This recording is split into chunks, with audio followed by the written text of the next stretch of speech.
창세기 25장에서 26장 묵상 나눔입니다. 아브라함의 향년 175세. 이삭과 아내 리브가의 이야기가 전개되어야 할 시점에 화면은 갑자기 줌아웃을 하고 아브라함이 후처를 얻는 과거의 어느 시점으로 돌아갑니다. 성경에서 족보를 열거할 때는 주변 인물인 엑스트라부터 조연, 그리고 주연으로 포커스를 맞춰가는 형식을 취하는데요. 아브라함의 후처 그드라의 자녀들과 손자들의 이름이 먼저 열거되고 그들에게도 재산을 나눠주지만 자신의 생전에 이삭에게 물려줄 약속의 땅을 떠나도록 조처를 해둡니다. 나중에 애굽에서 탈출한 모세가 향하는 그 미디안 족속의 조상이 아브라함의 후처 그드라의 아들입니다. 사라의 여종 하갈의 아들 이스마엘도 하나님의 약속대로 12족속을 이루는 장면을 보여준 후에야 다시 이삭의 족보로 돌아오네요. 이삭은 그의 아내가 임신하지 못하자 여호와께 기도했으며 그의 기도는 리브가의 임신으로 이어집니다. 사실 이삭이 아들 쌍둥이 에서와 야곱을 얻은 나이는 60세였으니 20년을 기도하며 기다린 셈입니다. 우리의 기도란 얼마나 급히 응답되기를 원했던 것인지, 믿음의 가정에서 약속된 자녀를 얻기까지, 그리고 그 자녀를 양육하며 얼마나 오래 기도해야 하여야 하는지를 다시금 생각해보게 하는 구절입니다.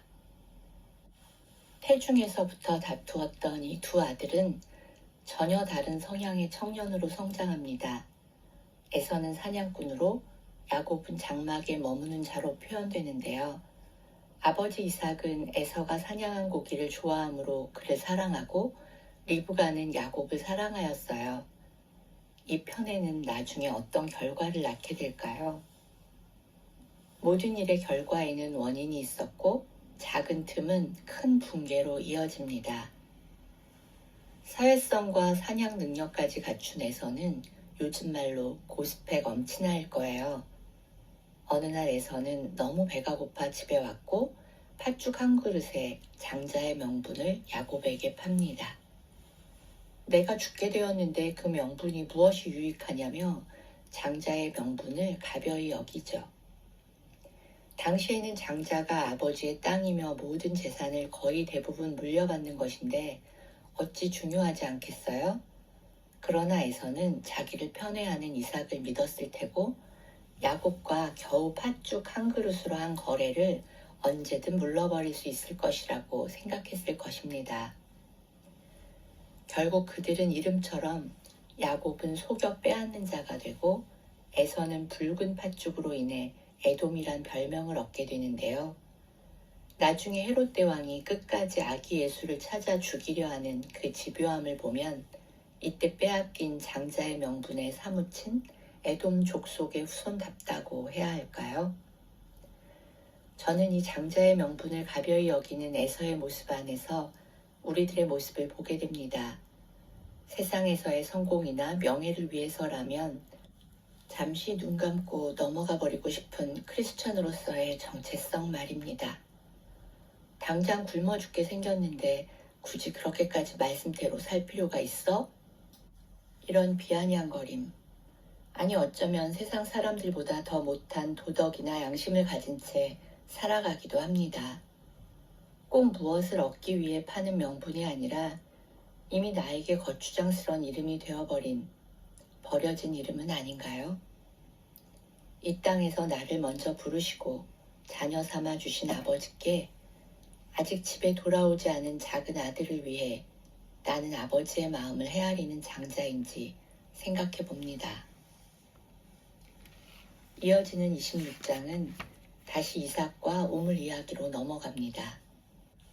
아브라함 때에도 이삭의 때에도 흉년이 닥칩니다. 유목민이었던 이들에게 물과 작물은 곧 생명이었습니다. 이삭이 그랄에 도착했을 때 하나님은 이삭에게 나타나 애굽으로 내려가지 말고 이 땅에 머물면 내가 너와 함께 있어 복을 주리라고 다시 한번 약속하십니다. 그리고 이삭은 아버지 아브라함과 똑같이 자신의 아내를 누이라고 속입니다. 이삭이 블레셋 땅 그랄로 이동한 이유도 아내를 누이라고 속인 이유도 모두 두려움 때문입니다.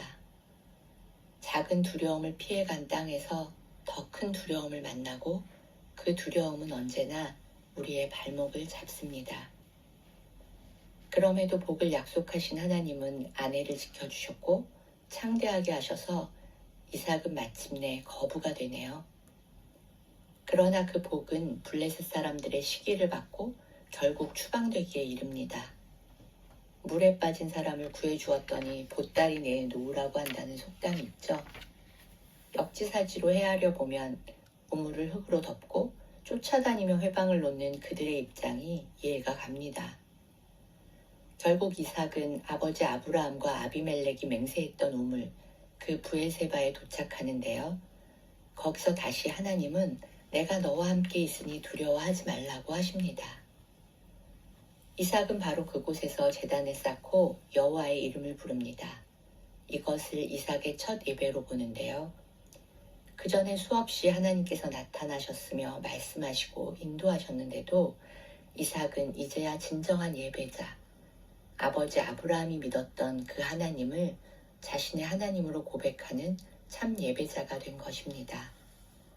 그리고 이제서야 두려움 때문에 찾았던 하나님이 아닌 자신의 복을 위해서 파는 우물이고 억지로 빼앗긴 우물이 아닌 복의 통로가 되어 생명의 우물을 기꺼이 파는 장자의 영성을 회복하는 이삭의 모습이 드러납니다. 결국 하나님이 아브라함과 이삭에게 주기로 약속하신 복은 너를 통하여 천하 만민이 복을 받는 복이지 너와 내 자손만이 누리는 복이 아니라는 사실을 깨닫게 된 지점이 아니었을까요? 결국 25장과 26장은 전혀 다른 이야기가 아닌 우리에게 너는 이 믿음의 장자권을 어떻게 생각하고 있느냐는 질문인 동시에 하나님께 생명을 받은 자로 생명을 누리기만 하여 세상의 시기와 비난의 대상이 될 것인지 이 복의 통로로 사용되어 생명을 흘려보내는 자로 사용되어질 것인지를 다시금 깊이 묵상하게 합니다. 생명은 두려움을 몰아내고 이웃의 손을 잡게 합니다.